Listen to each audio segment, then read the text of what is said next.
Hello guys, आप सब कैसे हैं। मैं हूं अबीहा इंतखाब, आपके अपने यूट्यूब चैनल अबीहा क्लासेस सफलता की सोच में आपका स्वागत है। तो आज हम पढ़ने वाले हैं इतिहास का एक बहुत ही महत्वपूर्ण विषय जिसका नाम है जलियांवाला बाग हत्याकांड।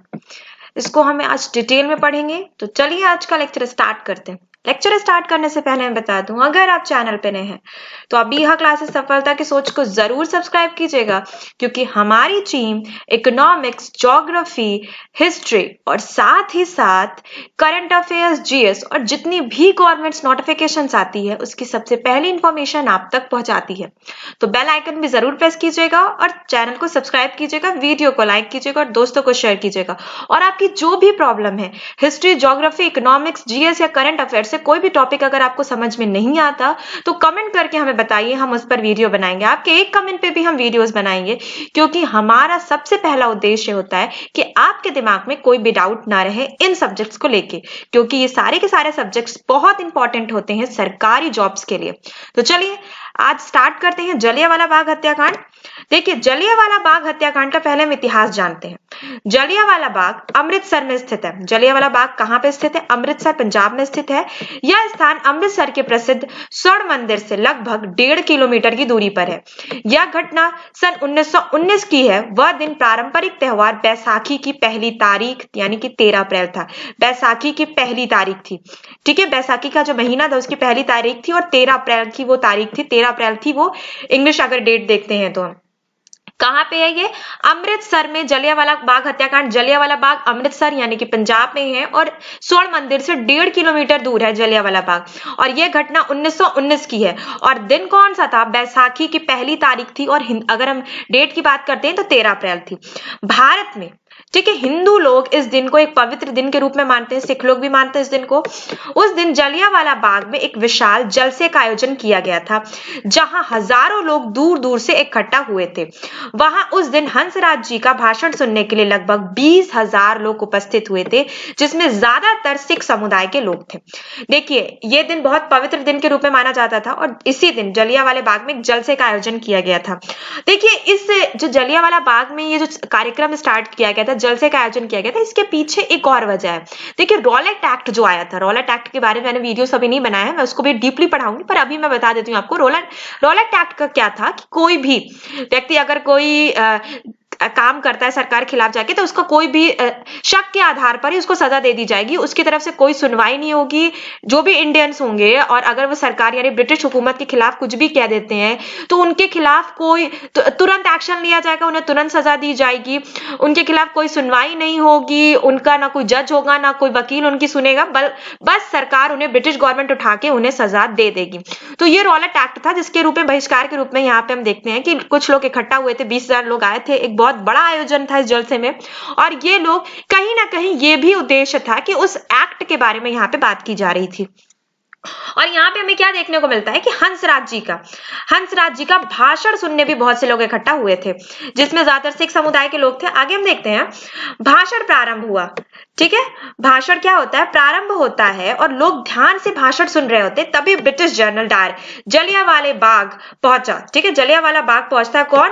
British general Dyer Jallianwala Bagh पहुंचता है और एकाएक उसने सभा को बंद करने का आदेश दे देता है। जनरल डायर के आदेश से सभी जगह भीड़ में भगदड़ मच जाती है। देखिए, मैं आपको लोकेशन के अकॉर्डिंग बताती हूँ।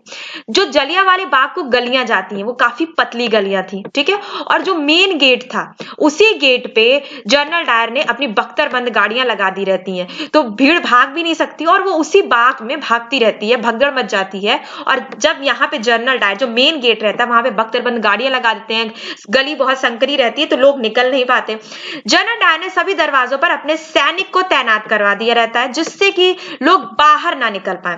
उस समय जनरल डायर के सैनिकों के पास लगभग 1600 राउंड गोलियां थी। कितनी थी? 1600 राउंड गोलियां थी, ठीक है, आगे हम बात करते हैं।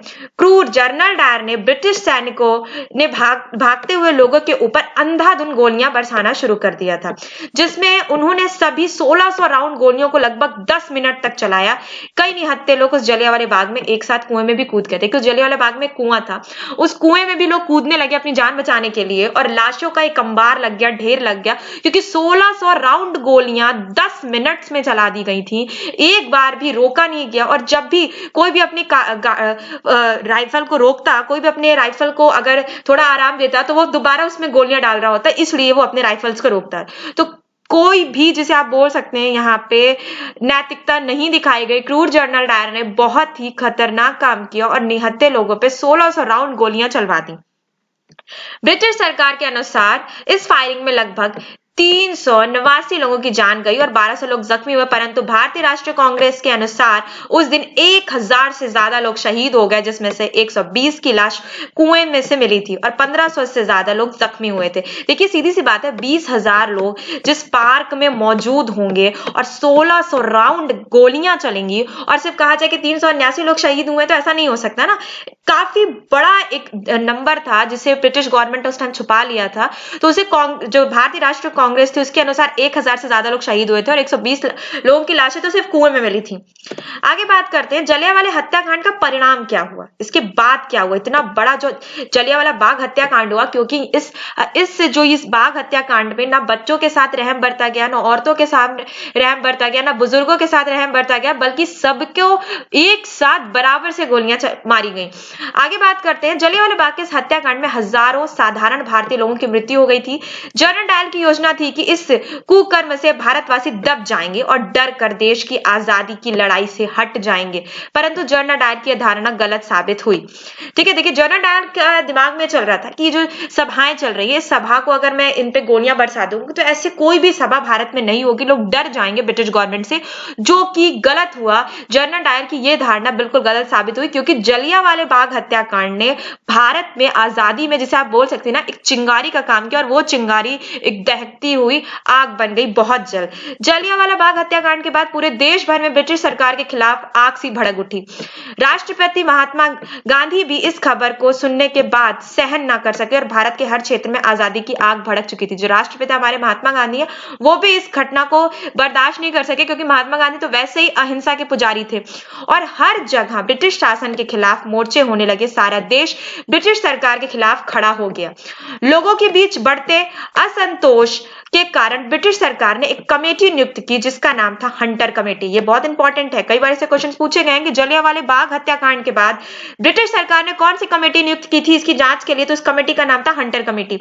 इस कमेटी ने भारत की जनता को धोखा दिया और रिपोर्ट को पूरी तरीके से अन्यायपूर्ण तरीके से पेश किया गया, जिसमें कहा गया कि जलियांवाला बाग हत्याकांड में मात्र 400 लोगों की जान गई थी। ठीक है, आगे हम देखते हैं, उनके रिपोर्ट के अनुसार 10 अप्रैल से अमृतसर में मार्शल लॉ लागू हुआ, जो कि पूरी तरीके से झूठ था, क्योंकि अमृतसर और लाहौर में मार्शल लॉ 15 अप्रैल को घोषित किया गया था, परंतु यह हादसा तो 13 अप्रैल को हुआ था और कमेटी ने जनरल डायर के इतने क्रूर कार्य करने पर भी उसे बचाने के हर तरीके पेश किए। देखिए, मार्शल लॉ का मतलब यह था कि कोई भी छोटी मोटी सभाएं नहीं होंगी, कोई आजादी के खिलाफ नहीं बोलेगा। तो मार्शल लॉ जो लागू किया गया था वो 15 अप्रैल को लागू किया गया था, लेकिन हंटर कमेटी ने जनरल डायर को बचाने के लिए क्या कह दिया कि 10 अप्रैल को ही लागू कर दिया गया था और 13 अप्रैल को सभा हुई। इस कारण जनरल डायर को मजबूरन यह आदेश देना पड़ा कि फायर कर दें, सब गोलियों से भून दें, क्योंकि 10 अप्रैल को तो मार्शल लॉ लागू हो चुका था। लेकिन यह गलत है, 15 अप्रैल को मार्शल लॉ लागू होता है और 13 अप्रैल को जलियांवाला बाग हत्याकांड होता है, लेकिन हंटर कमेटी डायर को बचा लेती है। आगे हम देखते हैं जलियांवाला बाग हत्याकांड के बाद क्या होता है। जलियांवाला बाग हत्याकांड के बाद भी अंग्रेजी हुकूमत ने भारत के साधारण लोगों पर बहुत जुल्म उठाया रहता है। उन्होंने लगभग 262 लोगों को गिरफ्तार किया रहता है, जिसमें से 51 लोगों को उन्होंने फांसी और 46 को आजीवन कारावास, 3 को 10 वर्ष की जेल और 76 को 7 वर्ष की और 10 को 5 वर्ष की जेल तथा 11 को 3 वर्ष की जेल की सजा सुनाई रहती है। ऐसा धोखा होने के बाद भी देश के बड़े बड़े नेताओं ने जनरल डायर की कड़ी निंदा की रहती है और साथ ही महात्मा गांधी ने अपने पत्र यंग इंडिया में लिखा था कि जनरल डायर की यह हारकर पूर्ण रूप से कायरता और पशुता का प्रतीक है। आगे हम बात करते हैं, कायर होने के कारण ही जनरल डायर ने हजारों निहत्थे लोगों की हत्या की। वह अपने आप को योद्धा और उद्धारक समझता है। उसकी बुद्धि पूरी तरीके से भ्रष्ट हो चुकी है। यह उसकी अयोग्यता और निर्दयता का नमूना है। ये गांधी जी के शब्द थे। देखिए, गांधी जी इतने कट्टर शब्द किसी के लिए प्रयोग में नहीं लाते, लेकिन इतना बड़ा ये हत्याकांड था, इतना बड़ा ये कांड था जलियांवाला बाग हत्याकांड, कि गांधी जी को भी ऐसे शब्द डायर के लिए प्रयोग में लाने पड़े।